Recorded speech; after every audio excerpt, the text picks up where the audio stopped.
Bonjour à tous, heureux de vous retrouver, c'est Patrick. Suivons notre réflexion aujourd'hui sur la loi de l'attraction. Et nous voulons aujourd'hui mettre l'accent sur le comment.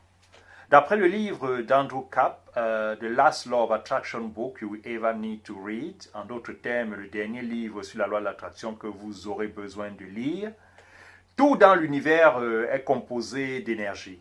Non seulement vous et les objets qui vous entourent, mais aussi les choses intangibles telles que vos pensées et vos sentiments. Puisque tout est créé à partir de la même énergie, cela signifie tout simplement que vous êtes tous connectés dans l'univers. Tout ce qui est constitué d'énergie vibre à une fréquence unique et cette énergie essaye toujours de trouver un partenaire similaire. C'est ce qu'on appelle en d'autres termes l'attraction dans sa forme la plus simple.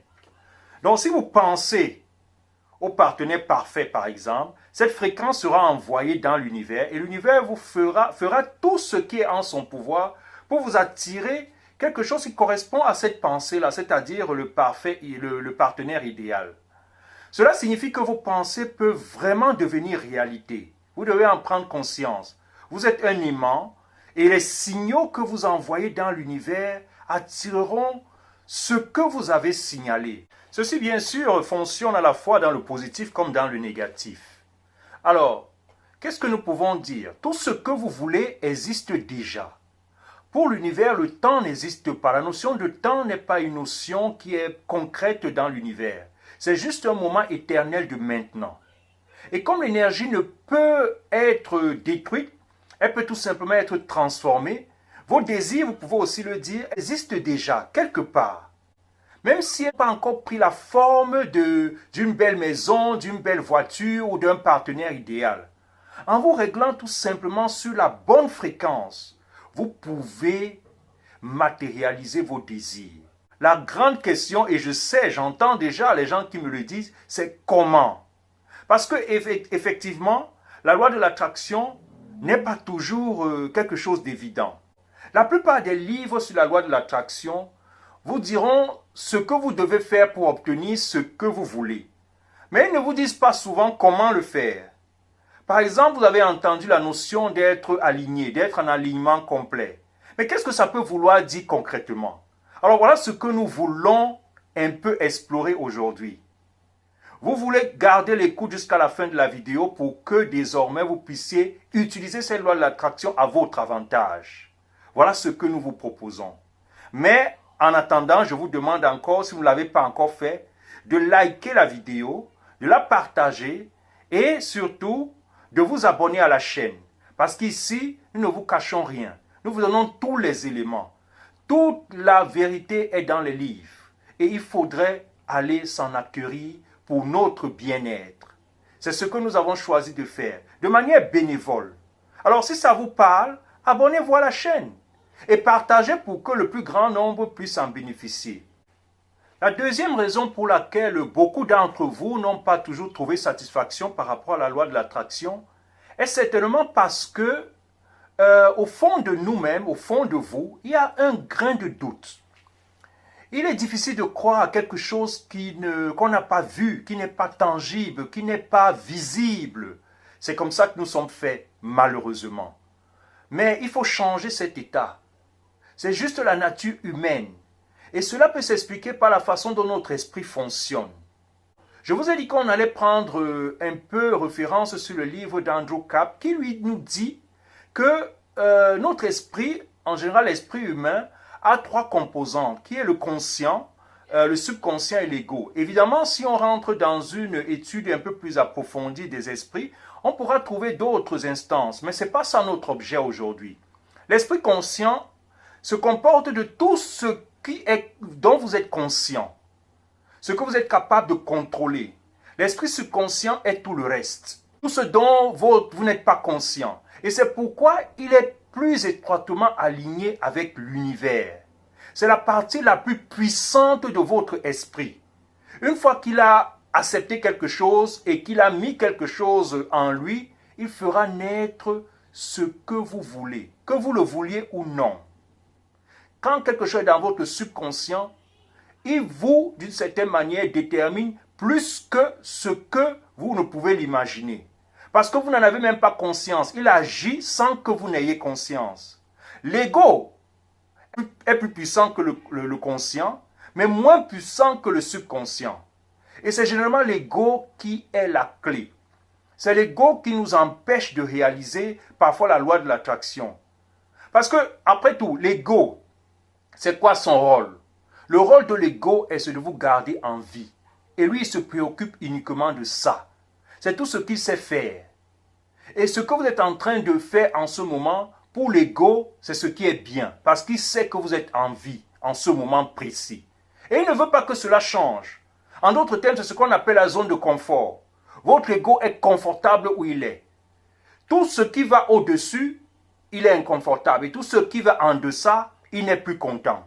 Alors lui, son seul objectif est de vous maintenir où vous êtes en ce moment. Mais êtes-vous satisfait avec la vie que vous avez maintenant? Si oui, alors tout va bien. Mais sinon, alors il est temps de faire quelque chose. Alors si votre ego est celui-là même qui vous pose des problèmes, il faut le contourner. Il combat donc tout type de changement, que le changement soit positif, que le changement soit négatif. C'est pourquoi vous aurez des doutes sur le fonctionnement réel de la loi de l'attraction, parce que votre ego va vous inciter ces doutes. Votre ego le voit comme une menace. Et comme il veut vous protéger, le pauvre, il combattra vos tentatives de changement avec la peur, le doute, la panique. Donc pour réaliser vos rêves, vous devez contourner encore une fois votre ego en mettant vos désirs les plus profonds directement dans votre subconscient. Comment? Nous allons y arriver. Gardez l'écoute. Avant d'arriver sur le comment, j'ai une question à vous poser. Que voudriez-vous de la vie si l'échec était impossible et si le succès était garanti? Si on vous pose la question en vous disant clairement, l'échec est impossible et le succès est garanti, qu'est-ce que vous allez demander? C'est la question que vous devez vous poser pour commencer le processus d'attirer la vie que vous voulez. Vous devez rêver et vous devez avoir des rêves illimités. Prenez un moment pour réfléchir à votre objectif ultime et après vous le visualisez clairement. Une fois que vous avez fait ce que vous voulez, vous faites face à l'obstacle de la façon dont vous devez le communiquer à l'univers afin qu'il vous donne ce que vous avez rêvé. Mais vous devez le faire en contournant votre ego. Il existe des techniques simples et que vous pouvez utiliser pour y parvenir. Et elles sont même amusantes. La première des choses est de se sentir bien. Nous avons déjà parlé de ça. Vous pouvez d'ailleurs même visiter une de nos vidéos qui demandait d'être dans la joie. Ayons l'habitude de nous sentir bien. Parce que lorsque nous nous sentons bien, nous envoyons dans l'univers des fréquences positives. Le signal le plus fort que vous puissiez envoyer à l'univers est probablement celui de la gratitude. Nous en avons déjà parlé dans la première vidéo sur la loi de l'attraction. Parce que lorsque vous êtes dans la gratitude, vous êtes reconnaissant pour quelque chose que vous avez déjà. Donc vous vous sentez bien. Parce que vous vous sentez dans une logique de oui, j'ai une maison, alors je suis content de cette maison. Donc forcément, vous émettez quelque chose de positif. Et voilà pourquoi on parle de la reconnaissance. Être reconnaissant de ce qu'on a déjà. Se focaliser, ça nous permet aussi de nous focaliser sur ce que nous avons déjà plutôt que de ce que nous n'avons pas encore. Le souhait, quant à lui, on veut quelque chose. Donc, par définition, c'est quelque chose qu'on n'a pas déjà. Et le simple fait de ne pas l'avoir, ça fait que nous émettons, malgré nous, quelques énergies négatives. Donc, la gratitude, la gratitude, la gratitude. Une autre méthode, et je pense que nous avons aussi abordé cela lors de nos vidéos précédentes, est la méthode de, tous les matins, de faire une liste de ce pourquoi nous sommes reconnaissants. Et nous avons dit pour ceux qui sont des croyants, ça peut être dans votre prière quotidienne du matin. Lorsque vous levez le matin, vous dites merci. Et vous le dites vraiment en pensant, en méditant ces choses pour lesquelles vous dites merci. Vous prenez 20 à 60 secondes pour vous concentrer sur chaque chose. pour que vous puissiez ressentir la gratitude de manière active. L'idée ici est, à force de pratiquer cette gratitude et d'être reconnaissant tous les jours et de y revenir, ça permet à un moment donné d'installer ces émotions positives et ces choses directement dans notre subconscient. Les gens qui ont l'habitude, par exemple, de la méditation et de la prière, arrivent à un moment donné à le faire sans même y réfléchir, parce que c'est devenu comme une seconde nature. Et c'est ça l'idée, c'est de faire en sorte que les choses que nous voulons, nous le faisons tellement régulièrement que finalement nous pouvons le faire de manière innée. Une autre méthode que vous pouvez essayer est le script. Vous pouvez littéralement créer le futur que vous voulez en l'écrivant. On entend par script ici le fait d'écrire. Il ne s'agit pas ici d'avoir des talents d'écrivain, mais d'écrire tout simplement même votre autobiographie par exemple. Parce que ceci n'est pas fictif, vous n'avez rien à inventer. Andrew Cap nous dit encore une fois qu'en écrivant votre vie de rêve, vous transformez l'énergie de ce que vous voulez et tirez sa forme matérialisée dans votre réalité. Donc, pour la scénarisation de l'histoire, commencez peut-être un journal quotidien dans lequel vous imaginez les journées, vos journées de rêve, comme si vous étiez déjà en train de les vivre. Vous pouvez commencer par des déclarations de gratitude, nous avons déjà parlé, puis vous développez avec plus de détails et vous terminez en remerciant toujours la gratitude. Votre subconscient, comme je l'ai dit, ne fera pas de différence entre le réel et l'imaginaire. Cela va vous permettre d'inculquer à ce subconscient ce que vous voulez. Et ça va de cette manière-là contourner votre ego. Vous voyez? C'est-à-dire, vous écrivez votre vie, vous essayez de l'imaginer, vous l'écrivez, mais en l'écrivant, ne l'écrivez pas au futur, écrivez-la au présent, comme si vous étiez déjà en train de la vivre. Et vous le faites, vous le relisez tous les jours. Au temps présent, j'insiste. Ça va s'installer dans votre subconscient et c'est une manière de contourner votre ego. Ça veut dire que vous allez planter vos désirs les plus profonds directement dans votre subconscient. Voilà une des méthodes. Vous êtes toujours confortable? Gardez l'écoute. Il est néanmoins fondamental que vous compreniez que pendant que vous essayez ces méthodes, votre ego ne va pas rester indifférent. Alors, il va vous poser des questions, il va se mettre en marche en vous posant des questions telles que est-ce que ce que vous êtes en train de faire à ce moment est bien ou c'est mal? Comment savoir si ce que vous êtes en train de faire produit des fruits ou pas? Pourquoi cela ne fonctionne-t-il pas? La patience est donc un élément essentiel et clé.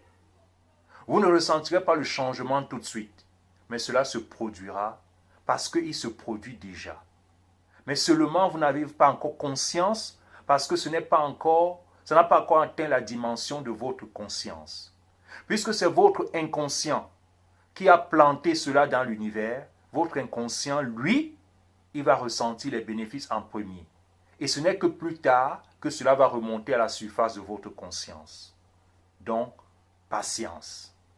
Beaucoup de gens ont aussi des doutes sur eux-mêmes. Et ça, c'est quelque chose dont il faut se débarrasser. Près de 99% des gens qui essaient la loi de l'attraction croient toujours qu'il faut qu'ils méritent. Il faut qu'ils fassent quelque chose. C'est vrai, il faut se mettre en action. Et nous ne le dirons jamais assez. On ne peut pas s'asseoir et penser que tout va venir du ciel. Non, il faut se mettre en action. Mais lorsqu'on parle ici de la loi de l'attraction, ne vous dites pas que vous devez faire quelque chose d'extraordinaire. Ce sont des choses que vous faites au quotidien. Mais seulement vous devez vous mettre dans un bon état d'esprit pour que ce que vous pensez et tout le bien que vous souhaitez puisse vous arriver. C'est une pensée naturelle aussi dans notre monde aujourd'hui où on est toujours dans l'économie de conception mutuelle. C'est-à-dire que j'ai quelque chose parce que je donne quelque chose. Mais ce qui nous manque si vous pensez de cette façon, c'est le fait que vous oubliez le fait que vous donnez déjà. Le simple fait de vous mettre déjà dans ce genre de pensée est déjà une façon de donner. Chaque pensée que vous envoyez dans l'univers, c'est déjà une façon de donner. Parce que quand vous envoyez du positif dans l'univers, ça contribue à l'énergie positive de tout l'univers. Mais si cela ne vous suffit pas, vous pouvez toujours également vous convaincre que vous voulez ce que vous voulez pour le bien des autres. Après tout, si vous voulez une meilleure vie de rêve, j'ose croire que ce n'est pas seulement pour vous. C'est pour améliorer l'existence des gens autour de vous. Donc ça seulement, c'est déjà une notion et une valeur. Et cette valeur, elle est suffisante pour que ce soit d'une certaine manière accepté par l'univers. Voilà ce que vous devez avoir. Alors, une fois que vous avez fait tout ça et que vous avez commencé tout ce processus, vous devez maintenir le cap. Rappelez-vous, dans la vidéo précédente, nous avons dit qu'il y a 3 choses à faire. Vous devez d'abord demander, vous devez croire, oui. Et puis vous devez visualiser, dans la croix, vous devez visualiser, et après vous allez dire merci. C'est aussi simple que ça. Demandez, et on vous donnera. Une stratégie maintenant pour garder le cap. Parce qu'une fois que vous avez commencé votre processus, votre ego va se mettre en marche, nous l'avons déjà dit. Et vous devez donc, à ce moment donné, garder le cap. Attendez-vous donc à des excuses parce que votre ego va essayer de vous jouer des tours. Après tout, vous essayez de sortir de sa zone de confort. Donc, il va vous suggérer tout pour essayer de ne pas faire votre routine quotidienne. Il va vous inciter à la procrastination. Vous pouvez revenir sur une de nos vidéos dont nous parlons comment est-ce que nous devons éviter de procrastiner. Donc ça, c'est le premier piège. Vous devez maintenir les caps en évitant de procrastiner. Continuez à faire ce que vous êtes dit de faire. Ne soyez pas trop critique envers vous-même. Votre ego essaiera de vous faire croire que vous devez tout faire parfaitement du premier coup. Non, ce n'est pas vrai. Comme on dit toujours, et on l'a dit plusieurs fois ici, vous devez tout simplement être meilleur que ce que vous étiez hier. À partir du moment où vous ne devez pas être parfait, la perfection n'existe pas de toute façon, parce que on essaye toujours de s'améliorer. Vous devez aussi, à un moment donné, vous préparer à des montagnes russes d'expérience, c'est-à-dire que ce sera... ça va être comme ça. Ce n'est pas tous les jours que vous allez vous sentir bien, mais vous devez faire l'effort de rester positif. Lorsque quelque chose de négatif vient à vous, essayez de changer d'énergie en pensant à quelque chose de positif. Si vous revisitez la première vidéo sur la loi de l'attraction, on parle un peu de comment est-ce que vous devez nous remettre le signal positif en pensant à l'amour, en pensant au pardon, à quelque chose qui vous permet de vous sentir bien. Une autre méthode est d'essayer, pour garder le cap, est d'essayer de rester simple. Faut pas essayer de faire penser excessivement à des choses trop compliquées. Ça, ce n'est pas votre bon compagnon, ce sont vos ennemis. Choisissez les méthodes. Parmi les méthodes, nous avons essayé de numérer, que ce soit la gratitude, que ce soit le scripting. Vous regardez ce qui vous convient le mieux. Et c'est ce qui vous convient le mieux que vous devez pratiquer. Parce que vous ne devez pas faire de ceci une corvée. Donc ça doit être, vous devez le faire vraiment dans la joie. Pratiquer la loi de l'attraction devait vous permettre de vous sentir bien. Parce que vous devez avoir la conviction que vous êtes en train d'améliorer votre existence.